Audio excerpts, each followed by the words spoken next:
Sejumlah rintangan dan tantangan serta medan yang sulit dihadapi tim dari Kementerian Pertahanan untuk melihat langsung pelaksanaan program makan bergizi gratis di Papua Pegunungan, Papua.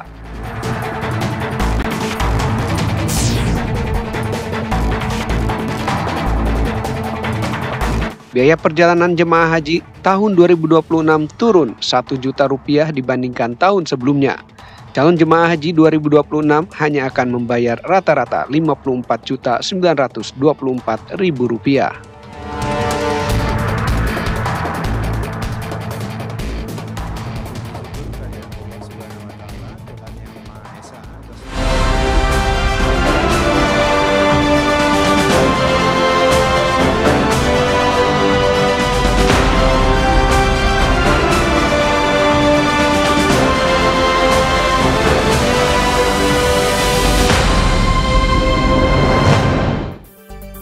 Assalamualaikum, selamat sore pemirsa. Kabar Merah Putih edisi Selasa 28 Oktober 2025 hadir menjumpai Anda. Sejumlah kabar penting dan menarik mengenai kebijakan Presiden Prabowo Subianto dan jajaran kabinetnya akan kami hadirkan untuk Anda. Saya Sita Paprika selama 1 jam ke depan akan menemani Anda. Dan pemirsa, inilah kabar Merah Putih selengkapnya untuk Anda.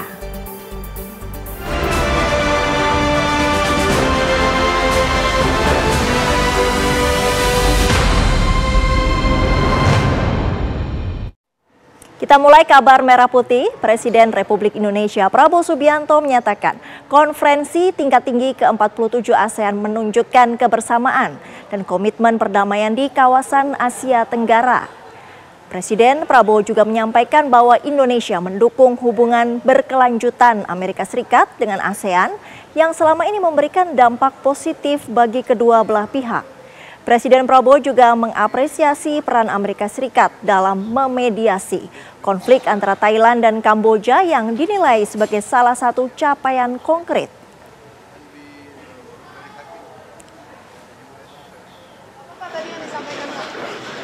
Baik, bagus, baik.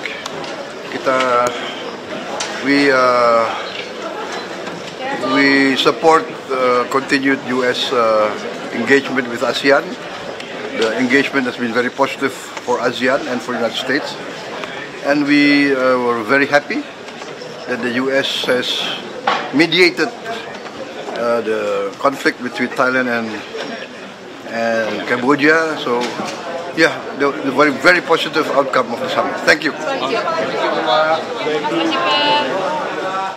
Pemirsa, dalam rapat kerja dengan Komisi 8 DPR RI, Wamen Haji dan Umroh Dhanil Anzar Simanjuntak menyebut biaya perjalanan jemaah haji menjadi Rp88,4 juta, turun Rp1 juta dibandingkan tahun sebelumnya.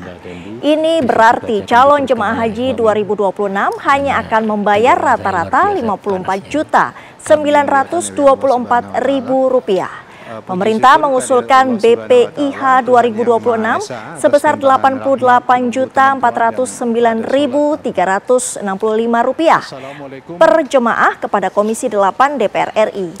Dari jumlah tersebut, 62% atau Rp54,9 juta ditanggung langsung oleh jemaah, sementara 38% sisanya ditutup dari nilai manfaat atau dana optimalisasi sebesar Rp33,4 juta. Dengar di kita, Pak Menteri. Prinsip keadilan dan keberlangsungan dana haji, pemerintah menetapkan kebijakan untuk menyeimbangkan antara besaran beban jamaah dengan keberlangsungan nilai manfaat BPIH di masa mendatang. Pembebanan BPIH harus tetap menjaga prinsip istitoah dan likuiditas keuangan operasional penyelenggaraan ibadah haji pada tahun-tahun yang mendatang. Untuk tahun 1447 Hijriah atau 2026 Masehi, pemerintah mengusulkan rata-rata BPIH per jamaah sebesar Rp88.309.365.45 dengan komposisi BPIH sebesar Rp54.924.000 atau setara dengan 62% dari nilai total. Nilai manfaat optimalisasi sebesar Rp33.924.000 Rp1.365.365,45 atau 38%. Singkatnya, nilai yang kami ajukan terkait dengan BPIH turun sebesar 1 juta dibandingkan tahun yang lalu. Komponen yang dibebankan langsung kepada jemaah haji dengan menggunakan asumsi dasar di atas, pemerintah mengusulkan biaya rata-rata besaran BPIH tahun 1447 Hijriah atau 2026 Masehi sebesar Rp54.924.000. Bagaimana jalannya rapat dengar pendapat antara Komisi 8 DPR dan Kementerian Haji dan Umroh hari ini? Kita akan tanyakan langsung kepada jurnalis TV One Brilian Syaheran. Brilian, apakah saat ini rapat masih berlangsung?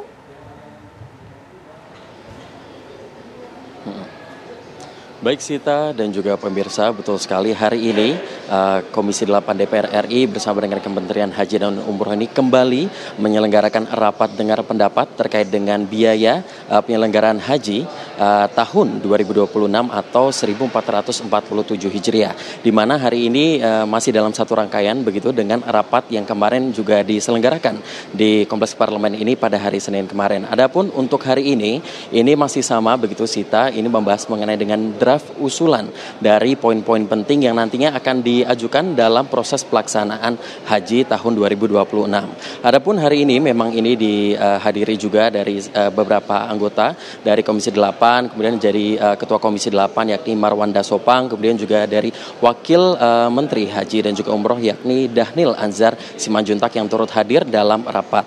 Adapun untuk hari ini Sita, ini memang tadi terbagi menjadi dua. Untuk sesi pertama ini pada pukul 11 waktu Indonesia bagian Barat sampai dengan pukul 12:30 siang tadi, dan ini baru saja 2:30 tadi dilangsungkan lagi sesi kedua begitu untuk rapat dengan membahas poin-poin yang sama. Adapun poin-poin yang penting tadi ini yang pertama adalah jumlah kuota haji Indonesia ini untuk tahun 2026 nanti ini totalnya ada di 221.000 jamaah haji. Ini terbagi menjadi dua, yakni untuk kuota jamaah haji reguler atau sekitar 92% dengan besaran 203.320 jamaah, sedangkan untuk kuota jamaah haji khusus ini di angka 8% atau sekitar 17.680 jamaah. Adapun tadi juga poin selanjutnya dibahas mengenai dengan keberangkatan nanti akan disesuaikan dengan proporsi dari masing-masing jamaah di seluruh provinsi yang ada di Indonesia. Dan memang untuk keberangkatan sendiri dicanangkan di tahun 2026 ini akan dilangsungkan begitu pada pekan ketiga di bulan April 2026. Adapun tadi memang terdapat juga usulan begitu dari dana haji ini dari BPIH ini di angka 88,4 begitu juta rupiah, dan ini dinyatakan oleh Dahnil Anzar ini turun 1 juta apabila dibandingkan dengan tahun 2025 lalu, tetapi ini dari anggota Komisi 8 yakni M. Husni maupun juga dari Marwanda Sopang menilai bahwa penurunan 1 juta ini masih bisa lebih besar. Jadi nanti diharapkan dapat turun lagi di angka 2 juta atau sekitar 87,4 juta rupiah. Adapun juga tadi membahas mengenai dengan seperti layanan akomodasi, transportasi hingga konsumsi. Seperti akomodasi nanti diharapkan dari akomodasi para jamaah yang ada di Mekah nanti paling jauh 4,5 km dari Masjidil Haram, kemudian dari Madinah paling jauh 1 km dari Masjid Nabawi. Adapun juga nanti tentunya ini masih berlangsung dan nanti diharapkan dari draft usulan ini akan selesai final pada tanggal 30 Oktober mendatang. Sekian Sita, kembali ke Anda di studio. Brilian Syaheran langsung dari gedung DPR RI Jakarta, terima kasih. Pemirsa, Wakil Presiden Gibran Raka Buming Raka menegaskan komitmen pemerintah dalam memperkuat perlindungan dan pengelolaan ekosistem mangrove nasional. Kami hadirkan informasinya usai jeda. Anda kembali di Kabar Merah Putih. Kementerian Pertahanan Republik Indonesia menerima kunjungan Kepala Staf Pertahanan Angkatan Bersenjata India, Jenderal Anil Chauhan di gedung kantor Kementerian Pertahanan Jalan Medan Merdeka Barat, Jakarta pada Selasa pagi. Kedatangan jenderal asal India tersebut disambut langsung Wakil Menteri Pertahanan RI Doni Ermawan. Kunjungan ini disebut menjadi bagian dari upaya memperkuat kerjasama bilateral di bidang pertahanan antara Indonesia dan India.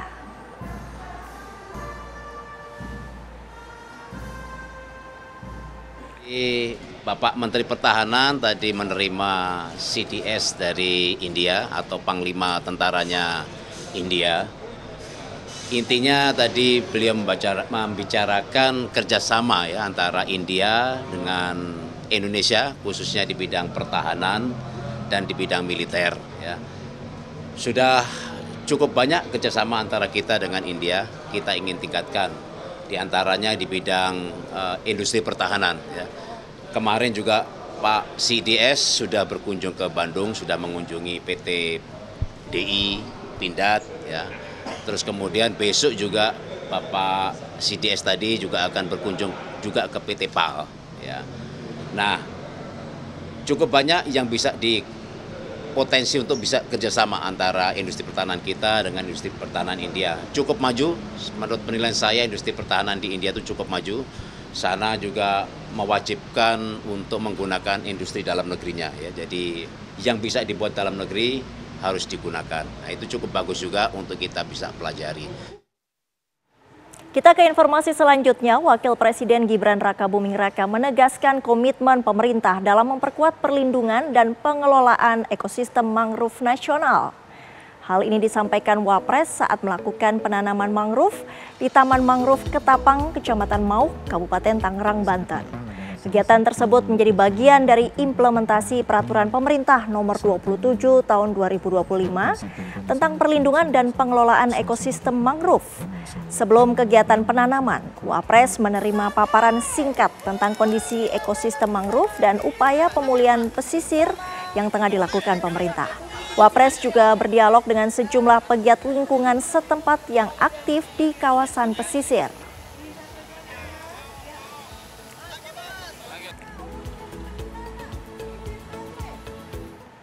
Pemirsa, Kementerian Pendidikan Dasar dan Menengah Kemendikdasmen menyatakan belum membahas secara terperinci rencana Presiden Prabowo Subianto yang ingin menerapkan pembelajaran bahasa Portugis di sekolah-sekolah Indonesia. Menteri Pendidikan Dasar dan Menengah Abdul Mukti dalam acara peluncuran buku di Jakarta mengatakan pihaknya masih menunggu arahan lebih lanjut dari Presiden. Nantinya Kemendikdasmen akan melakukan kajian komprehensif sebelum kebijakan pelajaran bahasa Portugis ini diterapkan secara resmi. Sementara itu dalam memperingati Sumpah Pemuda, Mendikdasmen berpesan agar generasi muda selain mengutamakan bahasa Indonesia, juga mampu menguasai bahasa asing. Itu sesuai dengan pesan Sumpah Pemuda, kita perlu perkuat persatuan, satu tanah air Indonesia, kemudian satu bangsa Indonesia, dan menjunjung tinggi bahasa persatuan, bahasa Indonesia. Kami punya kebijakan terkait dengan bahasa Indonesia, yaitu bangga, mahir, dan maju dengan bahasa Indonesia, dan juga kebijakan Trigatra Bahasa. Kita utamakan bahasa Indonesia, kita lestarikan bahasa daerah, dan kita kuasai bahasa asing. Pemirsa, kita ajak Anda menuju ke Kemenko Pangan yang akan menggelar rakor soal finalisasi penyelenggaraan regulasi makan bergizi gratis. Ada masalah di mana, pendek kata nanti harian ya, kita akan terus melakukan evaluasi agar program yang paling penting di pemerintahan kita ini bisa terlaksana dengan baik. Saya kira gitu Pak. Pak Program. Saya kira demikian saudara. Sampai hari ini berapa Pak yang sudah menerima Pak? Ada 13.347 SPPG. 13.347 SPPG, penerima Pak? 39,2. Sudah 39,2 juta. Itu sampai hari ini. Ini kita masih sampai Desember ya. Saudara-saudara sekalian, oleh karena itu awal tahun paling kurang nanti Maret insyaallah ini sudah mulai kelihatan sempurna dan 82,9 tidak boleh tawar-tawar akan semua terlaksana. Terima kasih Ibu Menteri, Pak Menteri semuanya, Pak Kepala Badan, Pak Kodari, Ibu Nani dan Pak Pamen, Bapak-bapak Ibu semuanya. Terima kasih. Selamat siang. Assalamualaikum warahmatullahi wabarakatuh. Waalaikumsalam.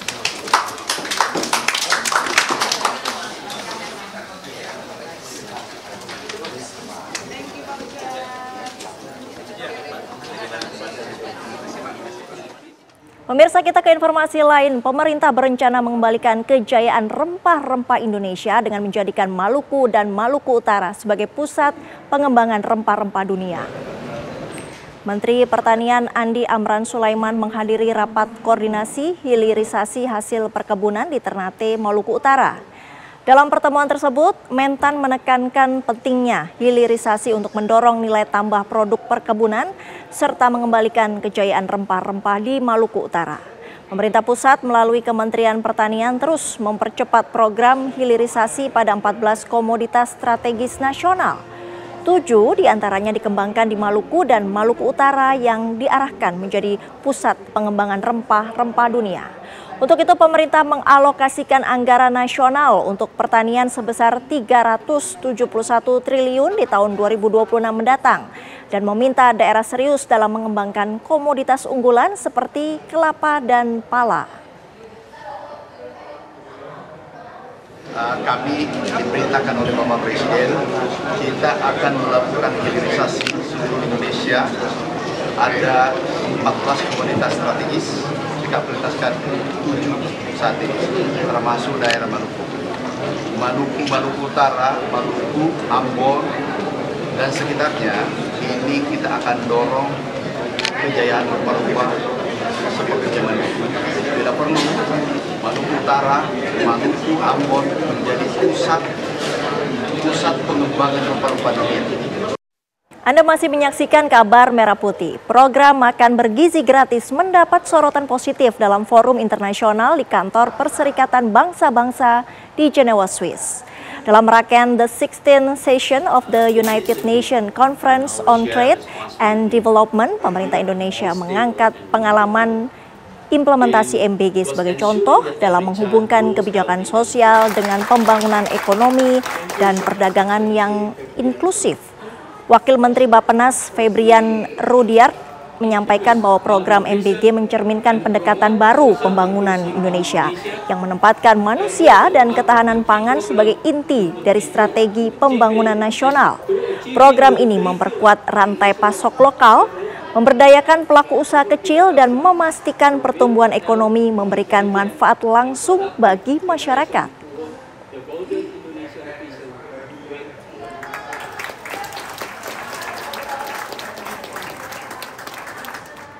Program Makan Bergizi Gratis tidak hanya diselenggarakan di kota-kota di Indonesia. Di daerah terpencil seperti di Papua juga tetap berjalan. Jurnalis TV One Zinedine Duhan mengikuti bagaimana tantangan dan rintangan penyelenggaraan program Makan Bergizi untuk bisa sampai kepada anak-anak di Papua Pegunungan yang dilakukan oleh Kementerian Pertahanan. Pemirsa, saat ini saya sedang persiapan naik ke pesawat karavan. Kita akan terbang dari Timika menuju ke daerah yang lebih dalam lagi. Ini kita akan menuju ke Papua Pegunungan. Kita akan ke Batas Batu, namun kita tidak bisa langsung ke Batas Batu karena pesawat tidak bisa turun di sana, bisanya helikopter. Jadi kita mendarat di Nduga. Untuk lebih tahu kita ngapain aja nanti di Batas Batu, saya sudah bersama dengan Kolonel Dedi. Pak Dedi, kita mau lihat apa aja nih Pak di Batas Batu nanti Pak? Jadi kita lihat situasi di situ, ada kegiatan masyarakat yang di sana, khususnya program pemerintah ya. Iya. Nanti kita lihat lokasi saja. Siap. Yang penting kita perjalanan, mohon doanya sehat, selamat. Amin. Aman semuanya. Oke, siap. Semangat Pak Dedi. Ya, infonya kita nanti akan melihat beberapa program unggulan pemerintah juga. Ada fasilitas kesehatan dan makan bergizi gratis. Kita lihat implementasinya seperti apa di kawasan Papua Pegunungan. Kita sudah mendarat di Nduga. Kita akan lanjut ke Batas Batu melalui jalur darat dan dengan protokol lengkap. Kita pakai rantis. Kita rantis naik ya. Yang sini rantis ya? Siap. Oke, kita bareng sama TNI. Kita pakai rantis. Kita duduk di belakang aja biar nyaman.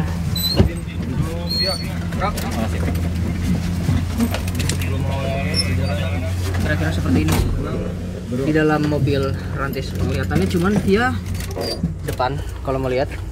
Jadi untuk melihat keluar kita cuma bisa lihat via ini dan via bawah. Mungkin view jauhnya kayak gini kali ya. Kita perlihatkan suasana di dalam. Kita akan lanjutkan perjalanan menuju ke Batas Batu, pemirsa.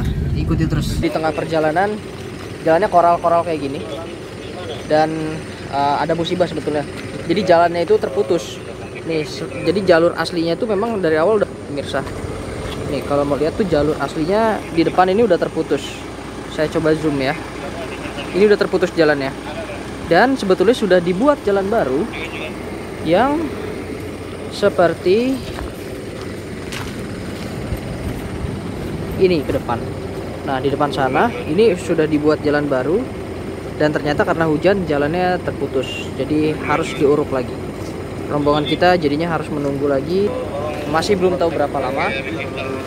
Yang jelas memang perjalanan menuju ke Batas Batu, Papua Pegunungan ini tidak semudah yang diperkirakan. Pengamanannya juga super ketat. Kita turun dari Rantis harus dengan perlengkapan lengkap, baju anti peluru, helm, dan juga berbagai pengamanan lainnya. Kerusakan jalannya seperti apa? Nih, saya sudah mulai mendekat untuk melihat dan ya seperti ini. Jalan yang harusnya lanjut ke sana, ini ternyata rusak. Jalannya memang masih koral, jadi kalau kena hujan besar tuh, ini aja hampir kepleset. Rusak, jadi bahkan rantis pun nggak bisa. Rantis ini tadi udah mencoba untuk maju ke depan dan nyangkut di sini. Ini bekas 2 roda dari rantis.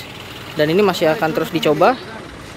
Plus sampai detik ini rombongan masih belum tahu apakah kita bisa lanjut ke Batas Batu atau enggak. Sebetulnya opsi paling memungkinkan adalah menggunakan helikopter ke Batas Batu. Kita ganti sekarang pakai truk karena jalannya terputus. Tadi kita sempat jalan nyeberangin ya sungai kecil gitulah. Dan sekarang kita bisa lanjut pakai truk ke dalam. Semoga kita bisa sampai di titiknya. Kita kabarin ke pemirsa gimana kondisi di Papua Pegunungan. Khususnya kita mau lihat gimana sih implementasi dari program-program pemerintah yang sudah sampai katanya ke ujung.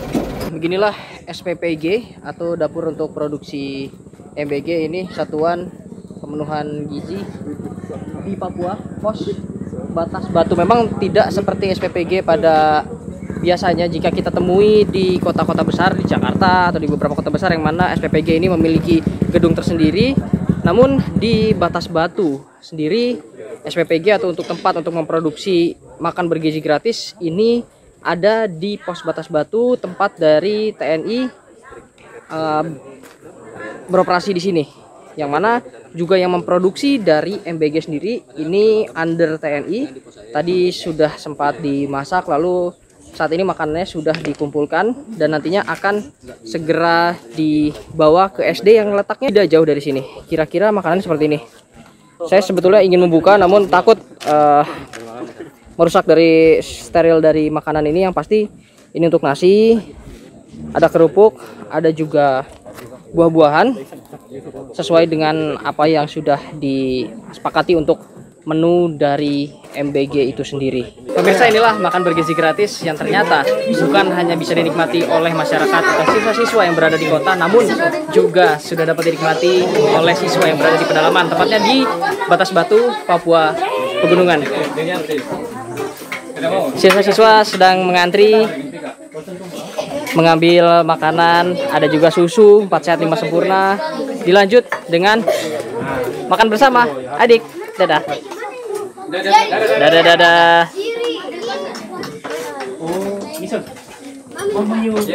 Nanti anak-anak ini akan makan bersama. Memang dibalik segala keterbatasan dengan gedung sekolah yang terbatas, lalu juga dengan segala rintangan yang ada, namun program pemerintah bisa sampai sejauh ini. Program ini bisa sampai ke siswa-siswa, bukan hanya siswa yang berada di kota, namun juga siswa yang berada jauh dari ibu kota, lebih tepatnya di Papua Pegunungan.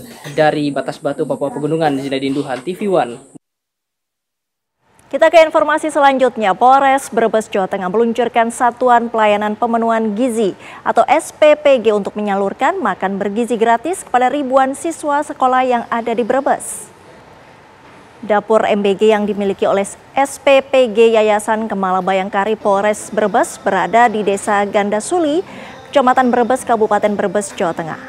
SPPG milik Polres Brebes yang baru diluncurkan 1 pekan ini merupakan salah satu SPPG dari 4 SPPG yang akan dimiliki Polres Brebes dalam mendukung pemerintahan Presiden Prabowo Subianto untuk mensukseskan program makan bergizi gratis di Kabupaten Brebes. Saat ini SPPG Kemala Bayangkari baru menyalurkan makan bergizi gratis ke 7 sekolah. Jumlah ini akan ditingkatkan hingga nantinya mencapai hampir 4.000 porsi.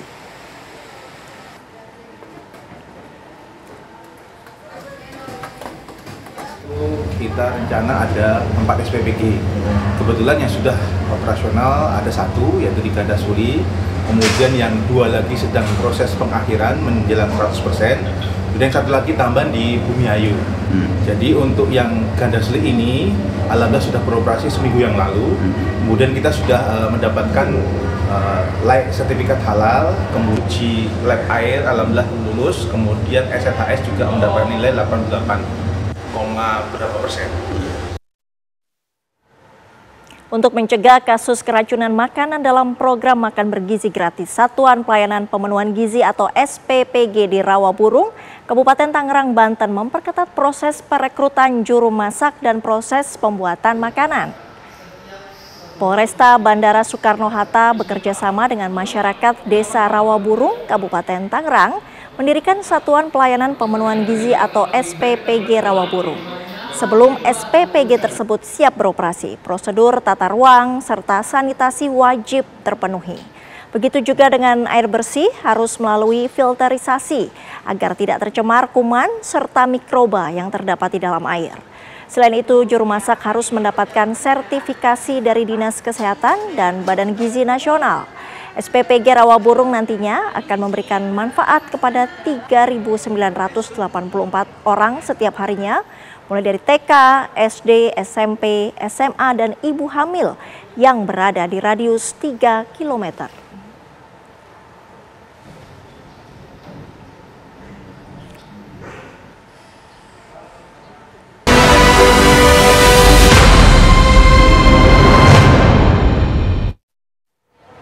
Pemirsa, permukiman warga di kawasan Kebon Pala, Kampung Melayu, Jakarta Timur terendam banjir dengan ketinggian mencapai 1 meter. Banjir diduga diakibatkan curah hujan yang tinggi pada malam sebelumnya serta luapan air Kali Ciliwung. Setidaknya ada 100 kepala keluarga yang terdampak. Sebagai wilayah yang sering mengalami banjir, ini merupakan banjir terparah semenjak beberapa hari terakhir.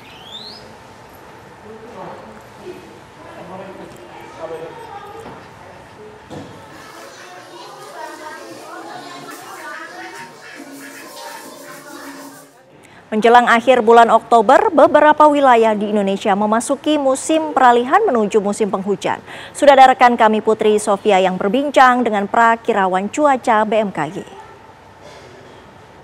Kami sedang berada di kantor Badan Meteorologi, Klimatologi, dan Geofisika untuk melihat bagaimana perakiraan cuaca selama seminggu ke depan, baik di Jabodetabek maupun di wilayah-wilayah Indonesia. Dan kami akan ajak Anda, pemirsa, untuk berbincang dengan perakiraan cuaca di BMKG. Selamat siang, Mas Habib.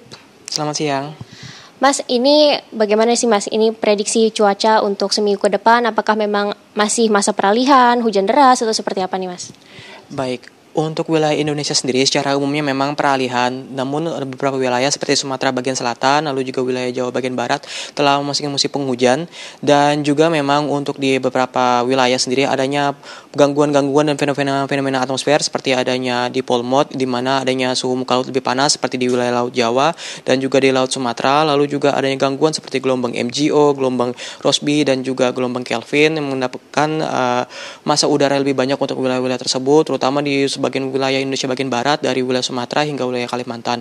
Lalu untuk sepekan ke depan secara umumnya potensi hujan sedang hingga lebat sendiri masih dapat terjadi di sebagian wilayah Sumatera bagian selatan, Jabodetabek, Jawa sebagian besar dari barat hingga wilayah timur, wilayah Kalimantan dari wilayah tengah, selatan, dan utara, dan juga di timur Indonesia masih adanya potensi hujan sedang hingga lebat dari Sulawesi Selatan, Tenggara, Maluku, dan Maluku Utara, dan juga di wilayah Papua.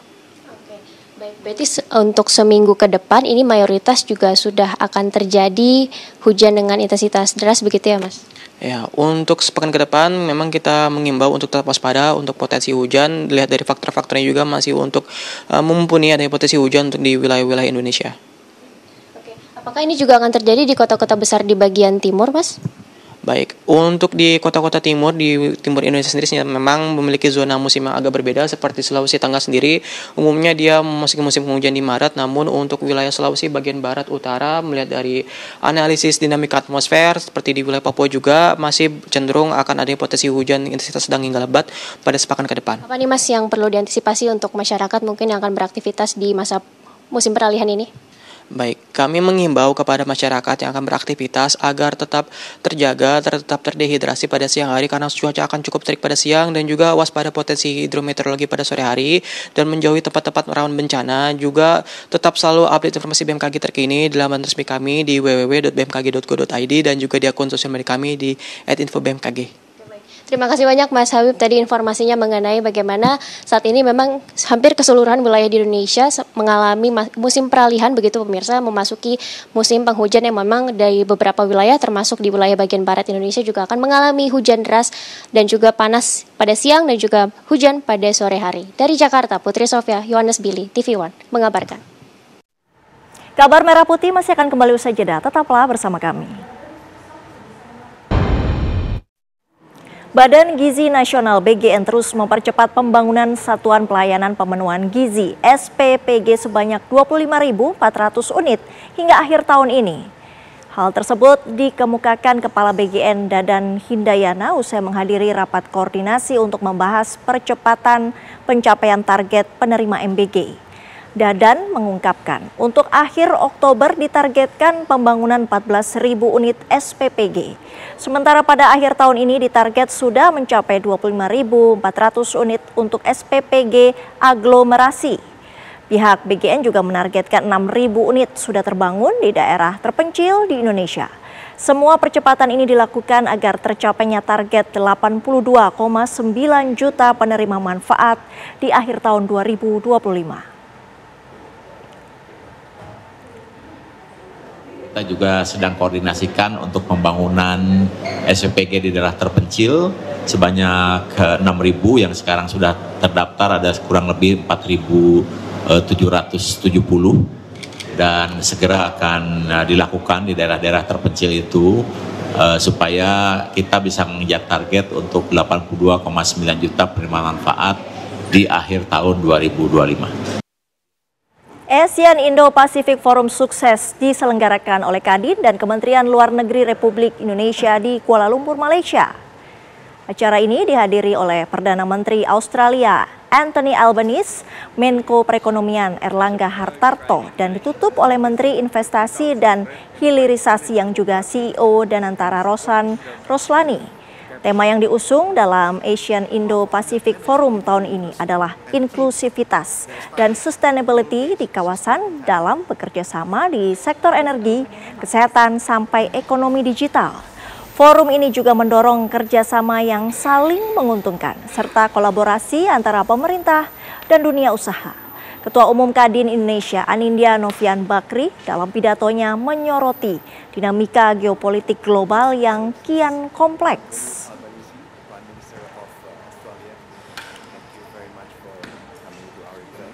Kita baru selesai ASEAN Forum. Jadi dimulai pada tahun 2000 yang ketiga dan Bapak sukses sekali di PM Australia Albanese hadir dan juga Pak Menko Erlangga hadir.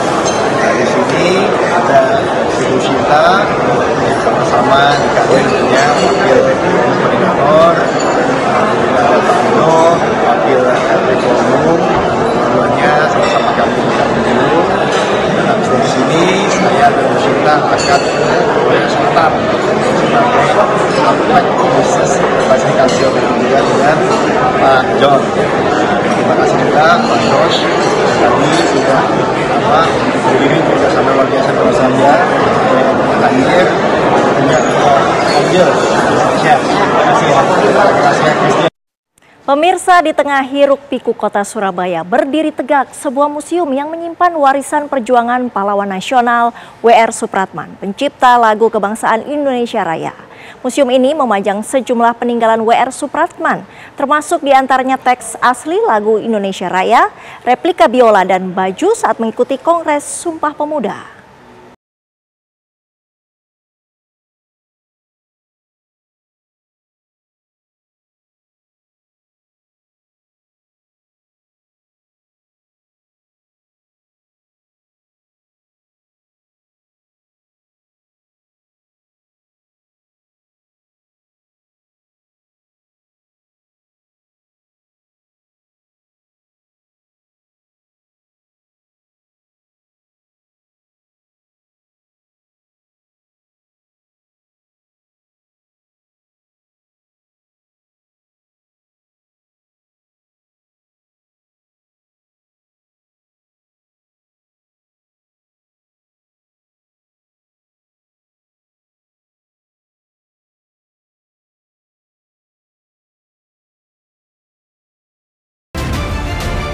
Yang dipamerkan di museum ini yaitu riwayat hidupnya dari awal beliau lahir sampai beliau wafat. Perjalanan hidup dari Jakarta, Makassar sampai Surabaya. Peninggalannya sendiri ada yang dipajang di sini, Pak, mungkin? Peninggalannya lebih ke duplikat biola, ada duplikat baju juga, ada naskah asli Indonesia Raya yang dulunya bernama Indonesia.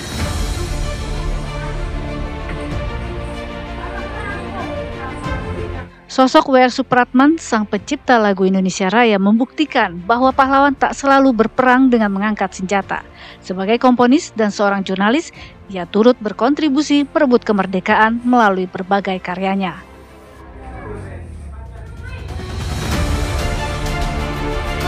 Dari Surabaya, Jawa Timur, Sandi Irwanto, TV One mengabarkan.